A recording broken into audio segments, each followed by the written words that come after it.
দেবদা, এটা কি করলে বস? এটা কি করলে?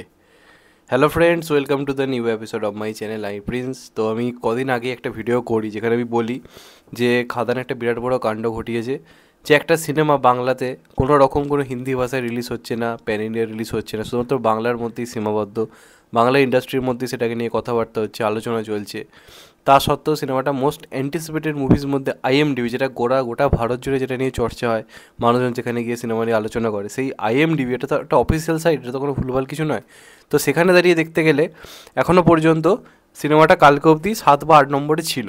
আমি এখন কালকে বা পরশু ভিডিওটা করি, সেখানে আমি সেই কথাই বলি, যেটা অবশ্যই আমার কাছে বিরাট বড় কিছু ছিল। আমি কখনোই নাম্বার ওয়ান এক্সপেক্ট করছিলাম না। যেরকম ইন্ডাস্ট্রি, সেখান থেকে আমরা যেরকম যে আশা করেছিলাম, সেই হিসেবে ওই লিস্টের মধ্যে পৌঁছানোটাই মনে করেছিলাম বিরাট বড় ব্যাপার। কিন্তু দেবের কমার্শিয়াল সিনেমায় ফেরার যে ক্রেজ, সেটা ভাই ফিল করতে পারছি, সেটা ভাই এনজয় করতে পারছি, সেটা জাস্ট দেখতে পাচ্ছি কী লেভেলের। এমনি কাল এখন যে তোমার ইভেন্টগুলো হচ্ছে, হ্যাঁ অনেকে আমাকে বলছে তুমি ইভেন্টগুলো কভার করছো না। দেখো, সত্যি কথা বলতে গেলে আমার নিজস্ব গাড়ি নেই বা নিজস্ব বাইক নেই। যদি থাকতো আমার পক্ষে সম্ভব হতো, আমাকে যেতে গেলে গাড়ি ভাড়া করে যেতে হবে। আমি জন্য ইভেন্ট কভার খুব একটা তোমরা আমাকে থেকে খুব একটা কোনো দিনই দেখতে পারবে না। যারা করছে তারা ভালো, আমি তাদেরকে কোনোভাবেই করছি না, সেটা তো অবশ্যই তাদেরও ডেডিকেশন দেখার মতো, তারা সত্যি দিনে দেখ করে করছে, আমি সেটাকে ছোটো করছি না। কিন্তু আমার পক্ষে করা পসিবল হয় না, কারণ আমি ভাই সিরিয়াসলি খুব মানে নানা রকম আরও আমার কাজকর্ম রয়েছে, সেগুলো নিয়ে ব্যস্ত থাকতে হয়। প্লাস আমি যতটা পারি অন্যান্য নিউজগুলো কভার করার চেষ্টা করছি, কারণ আগে যখন শুধু আমি দেবদাজিৎদাকে নিয়ে ভিডিও করতাম, তোমরাই কমেন্ট বক্সে লিখতে সারাদিন এই করে, সারাদিন এই করে যায়, অন্য কোনো কন্টেন্টে কথা বলে না। যখন করছি তখন সবাই বলছে কেন খাদান নিয়ে একটু ভিডিও কম করছো, সারাদিনে 5টার মধ্যে 5টাই খাদান নিয়ে ভিডিও করো। তো এই দুটোর মধ্যে আমাকে তো একটা সিদ্ধান্ত নিতে হতো। সেই হিসেবে আমি যখনই কোনো নিউজ পাচ্ছি অফিসিয়ালভাবে, তখন আমি সেটা নিয়ে কিন্তু কথা বলছি। আমরা দেখতে পাবে না যে খাদান নিয়ে কোনো খুশির খবর গেছে যেটা নিয়ে আমি কথা বলিনি, এমনটা কিন্তু হয়নি।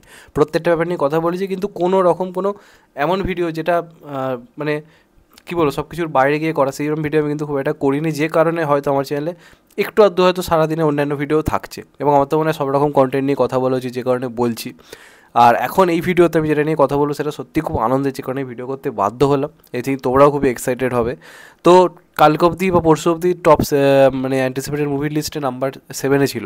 এবার আমি আজকে সকালে চেক করছিলাম, আজ কিন্তু অলরেডি, যেটার আজকে অলরেডি ট্রেলার আসবে, একটা সিনেমা যখন হিন্দিতে ট্রেলার আসছে সেটার হাইপ এমনিই বেশি থাকে, সেটা হচ্ছে বেবি জন, যেখানে বরুণ ধরনের মতো এই প্রজন্মের একটা বড় স্টার রয়েছে, তার সিনেমাটা যে ট্রেলার আসবে, তো আইএমডিবিতে আরও তত্তর করে উপরে যাওয়ার কথা, কারণ পাবলিক এঙ্গেজমেন্ট আজকে বেশি থাকার কথা, যে একটা সিনেমার ট্রেলার আসছে।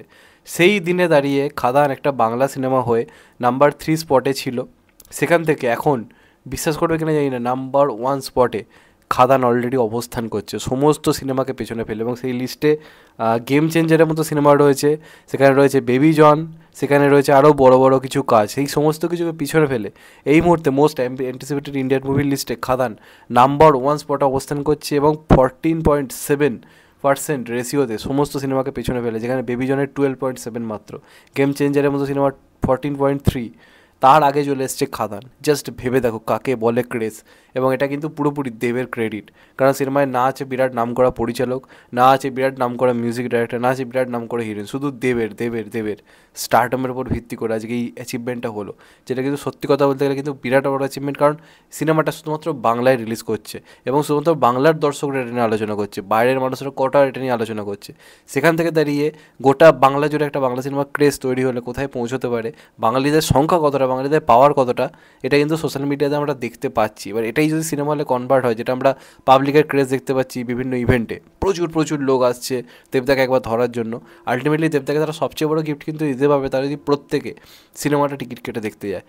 এটা যদি হয়, তার যদি যে পরিমাণ লোক আসছে, তার যদি 30% অডিয়েন্স হয়ে যায় না, এই সিনেমাটাকে রেকর্ড করা থেকে কেউ আটকাতে পারবে না বক্স অফিসে। কারণ বাঙালিরা মিলে দেখো একটা সিনেমাকে, বাংলা সিনেমায় আইএমডিবি টপ লিস্টের নাম্বার 1 স্পটে পাঠিয়ে দিল। তারা যদি সোশ্যাল মিডিয়াতে এই জিনিসটা না করে, যদি সিনেমা হলেও করে না, এটাকে ভাই বক্স অফিসে আগুন থেকে কেউ আটকাতে পারবে না। কারণ আমি আগে সোশ্যাল মিডিয়া হাইপ নিয়ে প্রচুর ভিডিও করেছি, চেঙ্গিজের টাইমেও করেছি, বাঘাযতীনের টাইমেও করেছি, কিন্তু যে পরিমাণ সোশ্যাল মিডিয়া হাইপ ছিল, বা মির্জার সময়ও দেখেছি, সেই অডিয়েন্সটা যদি সত্যি হলে যেত, ওই সিনেমাগুলো 15 কোটি 20 কোটি 12 কোটি করে কালেকশন করতো। তাই আমি এখন আর সোশ্যাল মিডিয়া হাইপ নিয়ে একটু আলোচনাটা কমিয়ে দিয়েছি, কারণ আমার হয়তো তাতে লাভ হচ্ছে, আমি ভিডিও করছি, আমার ভিউজ আসছে, কিন্তু অডিয়েন্সকে তো হলে যেতে হবে। তো আগে আমি বলবো সেটা সবার আগে করুন। সোশ্যাল মিডিয়ায় যে ক্রেজটা উঠেছে, সেটাকে আমি নিজে মানে পুরোপুরি অ্যাপ্রিসিয়েট করছি, এটা হওয়া উচিত একটা বাংলা সিনেমার জন্য। কিন্তু সিনেমা হলে আমার চেয়ে বেশি খুশি কেউ হবে না। এবার সিনেমা হলে গিয়ে করে দেখান, সিনেমা হলে একটা সিনেমাকে, বাংলা সিনেমাকে, কমার্শিয়াল সিনেমাকে, সমস্ত সিনেমাকে সরিয়ে নাম্বার 1 স্পটে নিয়ে আসুন, তবে কিন্তু ইন্ডাস্ট্রি লাভ হবে। এটাই বলার। যাই হোক, এটা একটা বিরাট বড় অ্যাচিভমেন্ট, সেই কারণে ভিডিওটা করলাম। তোমাদের এটা নিয়ে কি মতামত অবশ্যই কমেন্টে জানিও। চ্যানেলটা নতুন হলে চ্যানেলটা সাবস্ক্রাইব করে দিও and get the bell icon. ভালো থেকো সবাই, টেক কেয়ার, নমস্কার, আবার দেখা হবে। এখন তো বাই, সবাই ভালো থেকো, সুস্থ থেকো, নমস্কার, টেক কেয়ার, আবার দেখা হবে।